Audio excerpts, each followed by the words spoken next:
This is Gary Johnson. Today is June 2nd, 2009, and we are at the History Museum with Sharon Gist Gilliam.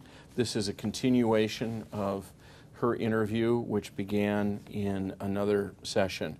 And in that connection, Sharon has one correction from an answer given at the other session. All right.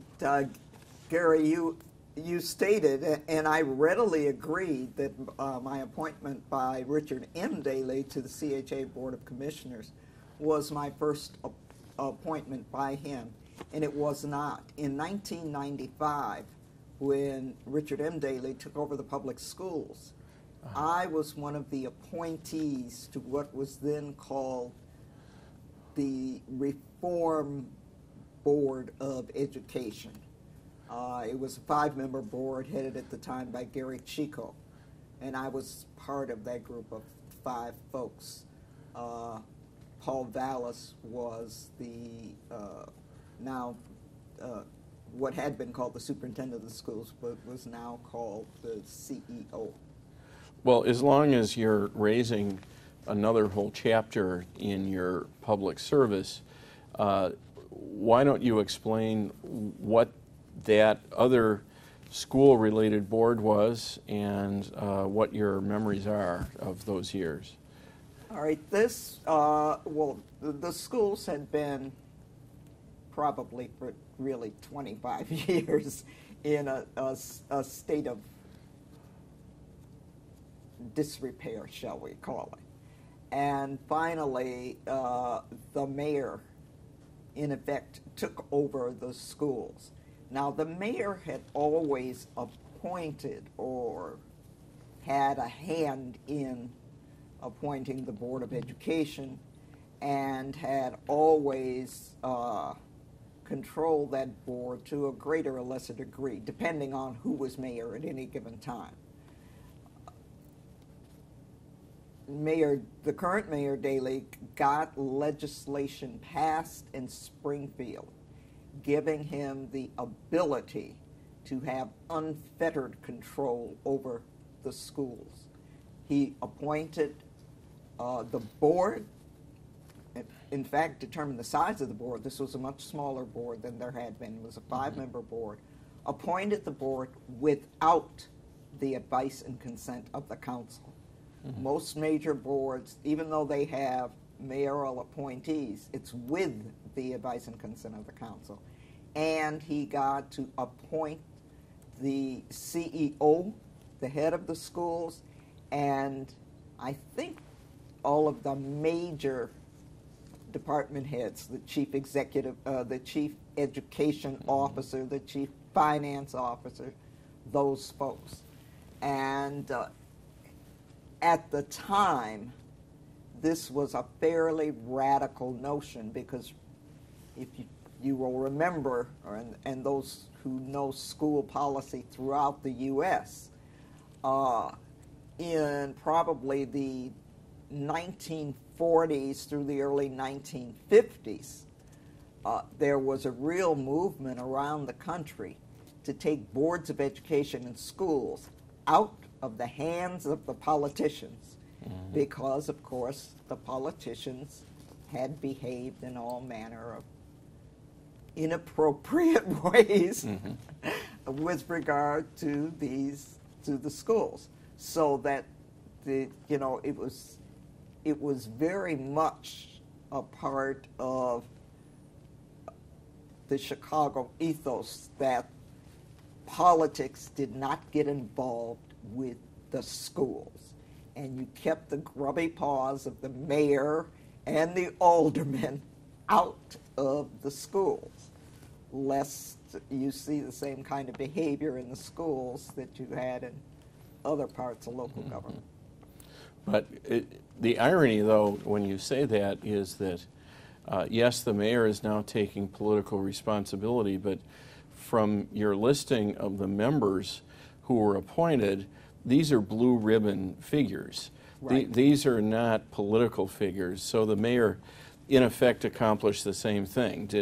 Do I have that right? He accomplished the same thing, but think of where these people came from. Right.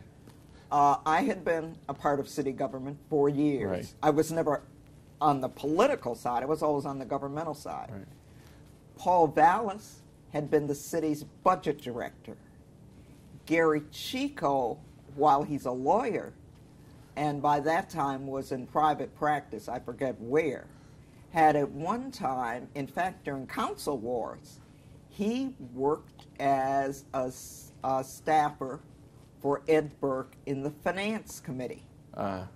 So, I mean, the one wonderful thing about Chicago is the Milton Rakoff saying, always, always is adhered to. Don't send me nobody sent. You know? Right. And each of you appointed had a history. We all had a history. Everybody on that. In fact, once you got to the board, everybody there knew pretty much each other from some past life. You know, you don't drop people out of the sky. Well, let me ask the question then. We've now touched on all the stages of your time in these different administrations, from the late Mayor Daley to his son, the current Mayor Daley, and the ones in between.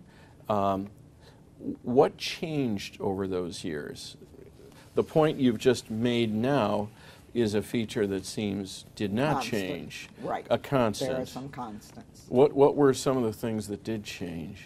Well, certainly, as the city became more diverse, city government itself became much more diverse. Right. In some ways, it became more, I don't know, I guess you could call it liberal, if you think in terms of liberal versus conservative. Certainly much more open, at least on the surface, to citizen participation. Much more open to the idea that every community deserved the same level of services, of city services, so that you no longer had portions of the city that were absolutely ignored when it came to, you know, basic city services, or when it came to things like, you know, parks and recreation, and which are arguably outside the city hall itself. That's the park district. You also had an understanding, particularly by this current mayor, that if you didn't improve the schools, you were going to continue to lose the tax-paying middle class. Mm-hmm. Now, I don't doubt that he believes, Richard M. Daley believes in education for education's sake and all of the rest of this. But the basic point is, you had people who couldn't afford to pay $20,000 a year in private school tuition fleeing to the suburbs simply to send their kids to good schools. Mm-hmm.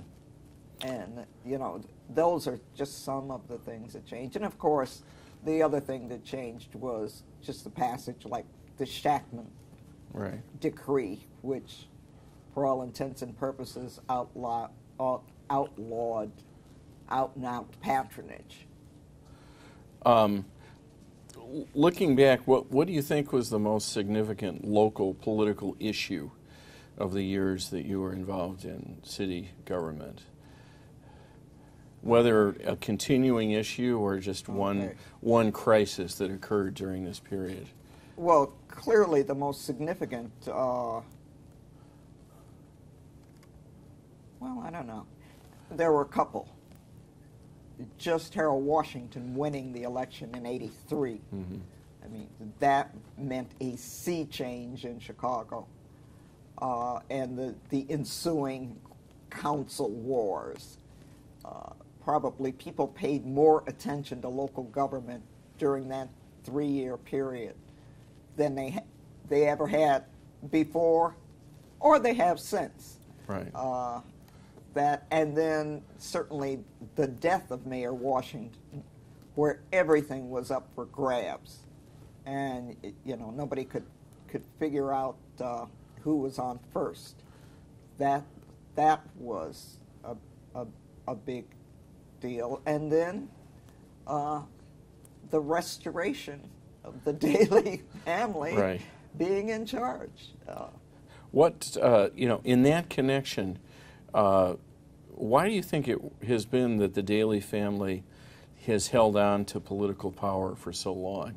Is there an explanation that fits with the whole family, or is it a series of individual explanations?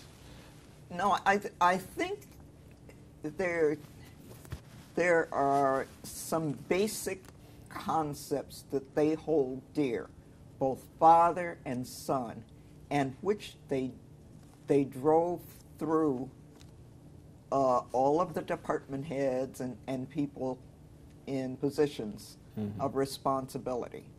First and foremost,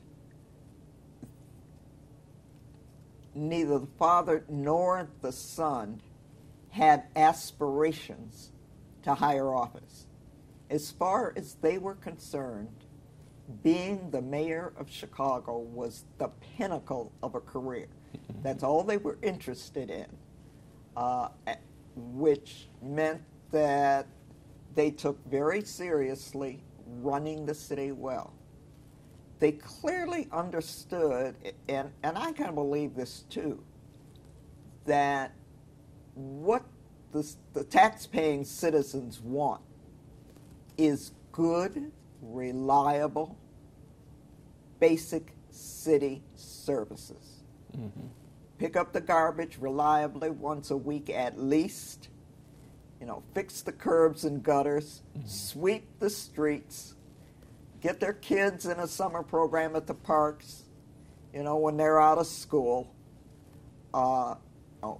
provide basic city services, and the general tax-paying public really doesn't pay a whole lot of attention to the rest of what's going on.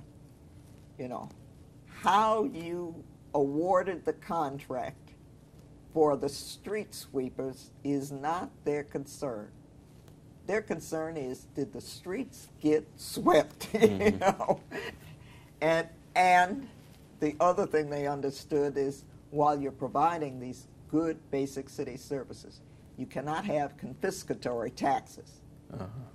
You have to at least appear to be moderating taxes. Now, you can throw on fees and fines and forfeitures till the cows come home, to try and brace that budget. But that property tax is sacrosanct.